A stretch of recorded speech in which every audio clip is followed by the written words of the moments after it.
Bismillahirrahmanirrahim. Assalamualaikum warahmatullahi wabarakatuh. Alhamdulillah, syukurillah, la haula wala quwata illa billah. Saya Dr. Catur Priambodo MKes, Direktur Rumah Sakit Aisyah Siti Fatimah Tulangan, ingin menyampaikan beberapa hal terkait dengan COVID-19 ini. Yang lagi marak, ramai saat ini adalah terkait dengan disebut positif corona. Ya. Padahal hanya berdasarkan pemeriksaan rapid saja, rapid test saja. Bapak Ibu yang dirahmati Allah, rapid test itu hasilnya bukan positif atau negatif. Hasilnya adalah reaktif atau non-reaktif. Apabila hasil dari rapid test itu reaktif, itu menunjukkan bahwa tubuhnya sudah punya antibodi. Dalam konteks kaitan dengan virus corona ini, tubuhnya sudah punya antibodi terhadap virus, bukan spesifik hanya virus corona.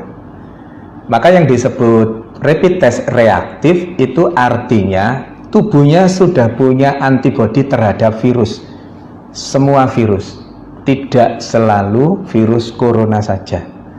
Yang berikutnya, kalau non reaktif artinya tubuhnya tidak punya antibodi terhadap virus itu. Diasumsikan karena tidak punya virus, tidak punya antibodi, maka virus itu belum masuk ke dalam dirinya, atau sudah masuk tapi belum menunjukkan virulensi virus yang hebat sehingga membuat reaktif itu. Dalam konteks dalam konteks non reaktif, insya Allah itu tidak terlalu masalah. Tapi yang menjadi masalah adalah pada saat dikatakan reaktif, kemudian di luaran, begitu keluar reaktif, di luaran yang ada adalah bahwa yang bersangkutan positif corona. Nggak bisa. Positif tidaknya corona hanya bisa dilakukan pemeriksaan melalui pemeriksaan swab tenggorokan itu, atau PCR, polymerase chain reaction. PCR itu hanya pada saat ini hanya ada di pemerintahan, bisa di rumah sakit, bisa di Litbangkes dan seterusnya itu. Maka selama belum ada pemeriksaan PCR, jangan pernah mengatakan seseorang itu positif atau negatif virus corona. Karena apa? Karena efeknya sangat dahsyat.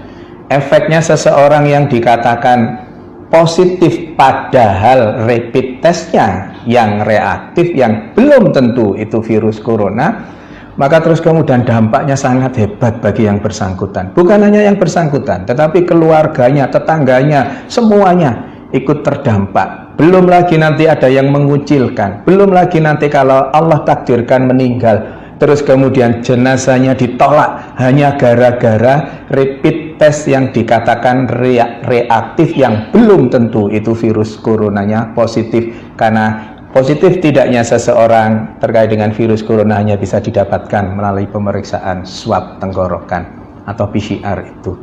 Maka Bapak Ibu yang dirahmati Allah, jangan mudah-mudah mengatakan bahwa seseorang positif corona, karena pada kondisi pandemi COVID-19 ini hal itu sangat sensitif. Jaga diri kita untuk berkomentar berlebihan terkait dengan itu. Pengetahuannya, ilmunya adalah PCR adalah swab tenggorokan, adalah satu-satunya untuk saat ini, adalah satu-satunya yang bisa dijadikan pegangan untuk mengatakan seseorang itu positif atau negatif virus corona, bukan dengan rapid test. Saya kira itu, mohon kita berbesar hati untuk tidak terlalu berlebihan terkait dengan rapid test ini sehingga salah, dan yang menjadi korban adalah yang dikatakan rapid testnya sebenarnya reaktif tapi di luaran sana dikatakan positif virus corona. Semoga ada manfaatnya. Mohon maaf kalau ada sesuatu yang kurang berkenan. Nasrun minallah wa fathun qarib wa basyiril mu'minin. Billahi taufiq wal hidayah. Wassalamualaikum warahmatullahi wabarakatuh.